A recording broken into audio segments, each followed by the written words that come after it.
जब कुछ सैनिक आतंकियों द्वारा लूटे हुए सोने को कब्जाने के लिए उनके अड्डे पर पहुंच जाते हैं, वहां उनके साथ क्या होता है देखेंगे आज की इस कहानी में। मूवी की शुरुआत में हमें मार्च 1991 का टाइम दिखाया जाता है, जब अमेरिका ने इराक को हराकर कुवैत को आजाद करा दिया था और अमेरिकी सेना इराक और यूएसए के बीच सीज फायर एग्रीमेंट लागू करवा रही थी। अब यहाँ लड़ाई शांत हो जाती है तो अमेरिकी सैनिक यहाँ बोर होने लगते हैं, तो ये लोग कैंप में ही क्लब बनाकर पार्टियां करने लगते हैं। इसी बीच हम एक अमेरिकी सैनिक को देखते हैं जिसका नाम ट्रॉय होता है। ट्रॉय कुछ टाइम पहले ही एक बच्ची का पिता बना है। और यहीं हम एक और सोल्जर को देखते हैं जिसका नाम विग है। विग ट्रॉय को अपना आइडियल मानता है और बिल्कुल ट्रॉय की तरह बनना चाहता है। अगले सीन में हम मेजर गेट्स को देखते हैं जो एक पत्रकार के साथ इंटीमेट हो रहा होता है। दरअसल पत्रकार मेजर गेट्स से न्यूज निकलवाने के लिए उसके साथ इंटीमेट हो रही होती है। तभी दूसरे चैनल की रिपोर्टर वहां पहुंच जाती है जिसका नाम एड्रियाना होता है। एड्रियाना मेजर गेट्स पर गुस्सा करती है और कर्नल को कहती है कि आपने तो इसे मुझे न्यूज देने का काम दिया था, लेकिन ये तो मेरी कॉम्पिटिटर के साथ मजे कर रहा है, तो ये क्या मुझे न्यूज देगा। वहीं हम ट्रॉय और विक को एंजॉय करते हुए देखते हैं कि तभी वहाँ आर्मी चीफ एल्गिन आ जाता है और सबको सतर्क करता है कि कैप्टन आने वाला है, तो सब लोग शांत हो जाओ। और तभी वहाँ कैप्टन भी आ जाता है। कैप्टन सभी सोल्जर को कहता है कि कल हम और भी इराकी सोल्जर को सरेंडर कराने वाले हैं, तो सब लोगों को तैयार रहने को बोलता है। अगले दिन अमेरिकी सोल्जर इराकी सोल्जर को सरेंडर करा रहे होते हैं और उनके कपड़े उतारकर उन्हें चेक कर रहे होते हैं कि कहीं किसी ने कोई हथियार तो नहीं छुपा रखा है। तभी एक इराकी सोल्जर कपड़े उतारने से मना कर रहा होता है, तो वो लोग फोर्सफुली उसके कपड़े उतरवाते हैं। जहां विग नोटिस करता है कि इस इराकी सोल्जर ने अपनी तशरीफ में कुछ पेपर छुपा रखे हैं। विग उस पेपर को निकालकर ट्रॉय को दिखाता है, जहां उन्हें पता चलता है कि ये किसी हिडन बंकर का मैप है। वहीं हम कर्नल हॉर्न्स को देखते हैं जो मेजर गेट्स को बोल रहा होता है कि रिपोर्टर एड्रियाना उसकी होस्ट है, तो उसे रिपोर्टर एड्रियाना की हेल्प करनी है और उसे न्यूज दिलाने में मदद करनी है। वहीं उसी रात हम ट्रॉय, चीफ एल्गिन और विक को देखते हैं जो उस मैप के बारे में बात कर रहे होते हैं कि तभी वहां मेजर गेट्स भी आ जाता है और उस मैप को ले लेता है। लेकिन ट्रॉय मैप को मेजर गेट्स से वापस ले लेता है और कैप्टन को देने की बोलता है। लेकिन मेजर गेट्स ट्रॉय को समझाता है कि कैप्टन को मैप देने से कोई फायदा नहीं होने वाला है, और मेजर गेट्स वहीं बैठ जाता है और उन्हें बताता है कि ये मैप उन बंकर्स का है जहां इराकी सैनिकों ने कुवैत से चुराया हुआ सोना छुपा रखा है। मेजर उस खजाने को ढूंढने के लिए ट्रॉय और चीफ एल्गिन के साथ मिलकर प्लान बनाने लगता है। दरअसल ये लोग पूरी सेना से छुपकर उस खजाने को चुराने का प्लान बनाने लगते हैं जो इराकी सैनिकों ने कुवैत से चुराया होता है। अगली सुबह वो चारों लोग बंकर को ढूंढने के लिए एक गाड़ी से निकल जाते हैं। जब वो उस लोकेशन पर पहुंचते हैं तो इराकी सैनिकों को वहां हथियारों के साथ देखते हैं, जहां वेग उन्हें सरेंडर करने को कहता है और इराकी सोल्जर गन फेंककर उन लोगों के सामने सरेंडर कर देते हैं। तभी वहाँ लोग ट्रॉय और मेजर गेट्स के पास मदद के लिए आने लगते हैं। दरअसल उन्हें लग रहा होता है कि अमेरिकी सैनिक उन्हें इराकी सोल्जर से बचाने के लिए यहाँ आए होते हैं, लेकिन वो लोग सबको छोड़कर बंकर में सोना ढूंढने लगते हैं। तभी वहाँ उन्हें दो इराकी सोल्जर्स मिलते हैं। ट्रॉय उन पर गन लगाकर सोने के बारे में पूछने लगता है। उनमें से एक आदमी बोलता है कि सोना इस बंकर में नहीं बल्कि दूसरे बंकर में है। तो मेजर गेट्स ट्रॉय और साथियों को लेकर वहां से निकल जाता है और बीच रास्ते में गाड़ी रोककर उस बंकर की लोकेशन को मैप पर देखने लगता है। तभी ट्रॉय मेजर गेट्स को बताता है कि अगला बंकर यहाँ से 20 किलोमीटर दूर है। तो मेजर गेट्स उन लोगों को बताता है कि बंकर शायद वही है जहाँ से हम लोग वापस आए हैं, क्योंकि मेजर गेट्स ने वहाँ एक चीज नोटिस करी होती है कि वहाँ कुछ इराकी सोल्जर एक कुएं को गार्ड कर रहे थे। इसका मतलब दूसरा बंकर भी वही हो सकता है। और उस आदमी ने उनसे झूठ बोला होता है कि बंकर यहाँ से 20 किलोमीटर दूर है। तो वो चारों फिर से उस विलेज में चले जाते हैं और कुएं की सिक्योरिटी कर रहे सोल्जर को सरेंडर कराते हैं और उनकी गन छीनकर पानी में फेंक देते हैं। वहीं वो लोग देखते हैं कि कुएं के ऊपर दरवाजा लगा है, तो मेजर गेट्स उस दरवाजे को खोलता है और वहाँ वो उन सीढ़ियों को देखता है जो उस कुएं के अंदर जा रही होती हैं। दरअसल ये कुआं नहीं बल्कि दूसरा वाला बंकर होता है। वो चारों उस बंकर में घुस जाते हैं और वहाँ वो उसी आदमी को देखते हैं जिसने उन्हें झूठ बोला था कि बंकर यहाँ से 20 किलोमीटर दूर है। वो चारों उसका पीछा करने लगते हैं और एक रूम में पहुंच जाते हैं जहाँ सद्दाम के लोग एंजॉय कर रहे होते हैं। इस रूम में कुवैत से चुराई हुई चीजें भरी पड़ी हुई होती हैं। तो वो लोग सोना खोजने के लिए और भी दरवाजे खोजने लगते हैं कि तभी उन्हें एक दरवाजे के पीछे कई सारे लोग मिलते हैं जिन्हें सद्दाम के सैनिकों ने बंदी बना रखा होता है। मेजर गेट्स एंड ट्रॉय उन्हें वहां से बाहर निकालते हैं। दरअसल सद्दाम के लोगों ने उन लोगों को बंदी बना लिया होता है जो सद्दाम के खिलाफ आवाज उठा रहे होते हैं।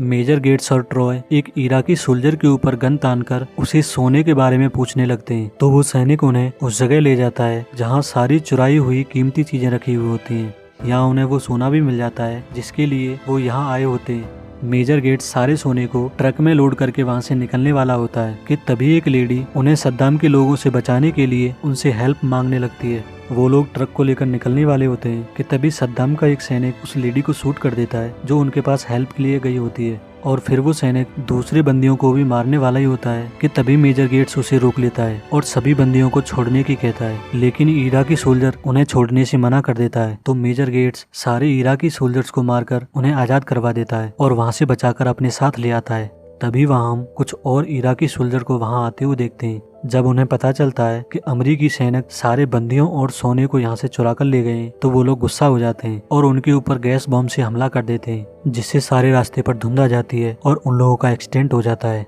वहीं धुंध की वजह से इराकी सोल्जर ट्रॉय को किडनैप कर ले जाते हैं। वहीं उन बागियों के साथी भी वहां आ जाते हैं और उन लोगों को अपने साथ गुफा में चलने के लिए बोलते हैं ताकि वो उस गैस से बच सकें। तभी विक नोटिस करता है कि ट्रॉय तो उनके साथ नहीं है, तो वो उसे ढूंढने के लिए जाने लगता है, जहाँ चीफ हेलिगन विक को अपने साथ ले आता है, क्योंकि वो जानता है कि अगर विक ट्रॉय को ढूंढने के लिए जाएगा तो सद्दाम के लोग उसे भी किडनैप कर लेंगे।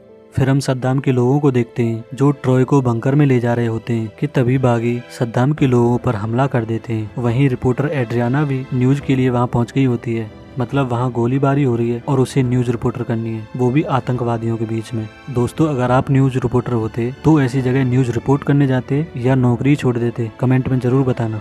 सद्दाम के लोग उनसे कैमरा छीन लेते हैं और उन्हें वहां से भगा देते हैं। वहीं हम देखते हैं कि कर्नल को पता चल चुका है कि कैंप से कई सोल्जर्स गायब हैं, तो कर्नल उनके बारे में कैप्टन से पूछने लगता है, जहां कैप्टन कुछ भी पता होने से मना कर देता है।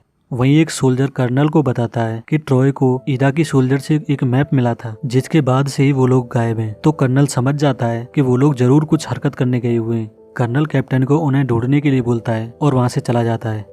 वहीं हम मेजर गेट्स को देखते हैं जो वेग और चीफ के साथ एक टनल में बागियों के साथ जा रहा होता है, जहां हमें पता चलता है कि सारे बागी सद्दाम के लोगों से बचने के लिए इस टनल में छुप के रहते हैं। मेजर गेट्स बागियों के बॉस से उस लोकेशन के बारे में पूछने लगता है जहां ट्रॉय को सद्दाम के लोगों ने रखा होता है।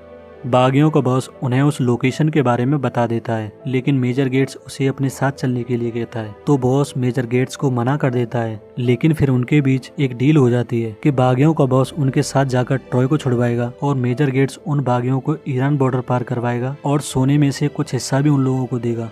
मेजर गेट्स गाड़ियां लेकर ट्रॉय को ढूंढने के लिए उस बंकर की तरफ निकल जाता है। वहीं हम ट्रॉय को देखते हैं जिसे इराकी सोल्जर टॉर्चर कर रहा होता है और कुछ क्वेश्चन भी कर रहा होता है, जहां वो सोल्जर बताता है कि उसकी भी एक फैमिली हुआ करती थी, उसका एक छोटा बेटा था जो अब मर चुका है। और वो ट्रॉय को बताने लगता है कि उन्हें अमरीकी सोल्जर ने मारा है, क्योंकि जब वो लोग सो रहे होते हैं तो अमरीकी सैनिकों ने उसके घर के ऊपर बॉम्ब डाल दिया होता है, जिससे मलबे में दबकर उसकी वाइफ और बेटी की मौत हो गई होती है। तभी ट्रॉय कहता है कि मैं भी एक बच्ची का फादर हूँ, तो तुम्हारा दर्द मैं समझ सकता हूँ। तो इराकी सोल्जर ट्रॉय से कहता है कि नहीं, तुम दर्द नहीं समझ सकते हो, अगर तुम समझते तो यहाँ लोगों को ऐसे छोड़कर नहीं जाते। और फिर से वो सोल्जर ट्रॉय को टॉर्चर करने लगता है। और तभी हम देखते हैं कि मेजर गेट्स भी साथियों के साथ इस बंकर पर पहुंच चुका है, जहां ट्रॉय को बंदी बनाया हुआ था। मेजर गेट्स अपने साथियों के साथ इराकी सोल्जर को मारकर उस बंकर में घुस जाता है और ट्रॉय को ढूंढने लगता है। तभी उसे वहां और भी बहुत सारे बंदी मिलते हैं जिन्हें इराकी सोल्जर ने किडनैप कर रखा था। मेजर गेट्स उन्हें आजाद कराता है और फिर से ट्रॉय को ढूंढने लगता है, जहां जब मेजर गेट्स एक दरवाजा खोलता है तो वो देखता है कि वो लोग ट्रॉय को शूट करने वाले ही होते हैं। उससे पहले मेजर गेट्स उन्हें शूट कर देता है और ट्रॉय को आजाद कराता है। मेजर गेट्स और ट्रॉय बंदियों को लेकर उस बंकर से बाहर आने लगता है कि तभी इराकी सोल्जर हेलीकॉप्टर से उनके ऊपर हमला कर देते हैं, जिसमें कई सारे बंदी मारे जाते हैं। वहीं चीफ हेलिगन को गुस्सा आ जाता है और उस हेलीकॉप्टर को बॉम्ब से उड़ा देता है और यहाँ सब शांत हो जाता है। तो वो लोग भी बंकर से बाहर आने लगते हैं कि तभी झाड़ियों के पीछे छुपा एक इराकी सोल्जर विक को गोली मार देता है और ट्रॉय जब उसे बचाने जाता है तो वो ट्रॉय को भी गोली मार देता है। अब यहाँ विक की मौत हो जाती है और अगर ट्रॉय को इलाज नहीं मिला तो ट्रॉय की भी मौत हो जाएगी। मेजर गेट्स ट्रॉय को मरने नहीं देना चाहता था, तो वो एक सैनिक को कॉल करता है और 4 ट्रक लाने के लिए कहता है और रिपोर्टर एड्रियाना को भी लाने के लिए कहता है। कुछ समय बाद रिपोर्टर एड्रियाना वहां पहुंच जाती है और मेजर गेट्स से उस सोने के बारे में पूछने लगती है। तो मेजर गेट्स बताता है कि वो लोग सोना नहीं बल्कि लोगों को बचाने के लिए वहां गए होते हैं, जिन्हें सद्दाम के लोगों ने बंदी बना रखा था। तो एड्रियाना को भी उसकी स्टोरी मिल जाती है। मेजर गेट्स सभी बंदियों को सोना देता है और ट्रक में बिठाकर ईरान बॉर्डर के लिए भेज देता है और बाकी बचे सोने को वहीं छुपा देता है। वहीं वो ट्रक ईरान बॉर्डर पर पहुंच जाते हैं। वो बंदी बॉर्डर पार करने वाले ही होते हैं कि तभी कैप्टन वहां जाता है और उन लोगों को बॉर्डर पार करने से रोक देता है और उन तीनों को भी गिरफ्तार कर लेता है। दरअसल मेजर गेट्स और उन चारों ने सीज फायर को तोड़ा होता है, तो कैप्टन उन्हें गिरफ्तार करने को कहता है। वहीं मेजर गेट्स कहता है कि वो लोग उन्हें गिरफ्तार कर लें, लेकिन इन लोगों को बॉर्डर पार करने दें, क्योंकि अगर इन्हें बॉर्डर पार करने नहीं दिया गया तो इराकी सोल्जर इन लोगों को मार देंगे। कैप्टन मेजर गेट्स की कोई बात नहीं सुनता है, तो मेजर गेट्स उन्हें सोने के बारे में बताने लगता है। तो कैप्टन भी उसे सोने के बारे में पूछने लगता है, जहाँ मेजर गेट्स कहता है कि अगर वो बंदियों को जाने देगा तो वो उसे सोने के बारे में बता देगा। कैप्टन ईरानी सैनिकों से बात करता है और बंदियों को बॉर्डर पार करा देता है। फिर हमें कुछ सालों बाद का समय दिखाया जाता है, जहाँ उन तीनों को केस से बरी कर दिया जाता है और वो लोग मजे से अपना काम कर रहे होते हैं और यही मूवी समाप्त हो जाती है। Thank you for watching. दोस्तों, अगर आपको वीडियो पसंद आ रही है तो प्लीज चैनल को सब्सक्राइब कर दिया करो। गाइज, आपका सपोर्ट हमारे लिए मोटिवेशन का काम करता है, सो प्लीज कीप सपोर्टिंग। तो चलो मिलते हैं नेक्स्ट वीडियो में, तब तक के लिए बाय बाय।